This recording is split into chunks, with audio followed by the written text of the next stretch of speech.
apart from that, આજે આપણે કોઈ પણ આપણે દરેક ઘણી વખત ઘણી જગ્યાએ જોતા હોય કે ભાઈ કોઈ પણ સારો સમાજ હોય તો એના માટે બીજા પાયાની વસ્તુઓ જરૂરી છે. એમાંનું ફર્સ્ટ એન્ડ ફોરમોસ્ટ જે છે એજ્યુકેશન છે કે એજ્યુકેશનની કોઈ પણ સમાજમાંથી સારી એક્સપર્ટ ટીમ હોવી જોઈએ અને એક્સપર્ટ ટીમ એના જે તે રિસ્પેક્ટિવ ફિલ્ડમાં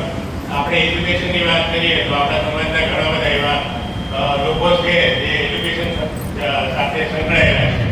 અને ઓલમોસ્ટ અમે લોકો એવું કન્સિડર કર્યું છે કે more than 15 years મિનિમમ જેનો એક્સપિરિયન્સ એજ્યુકેશનમાં છે.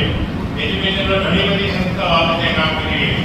પણ આપણે તો જાણીએ છીએ કે આજના જમાનામાં એક હોલિસ્ટિક અને value base education is very very important. તો આપણે કન્સિડરિંગ ધેટ આજના જમાનામાં competition is very tough,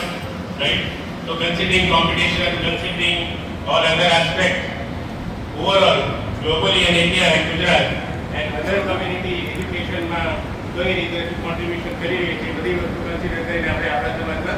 expert અને એક્સપિરિયન્સ લોકોને એમાં કન્સિડર કર્યા.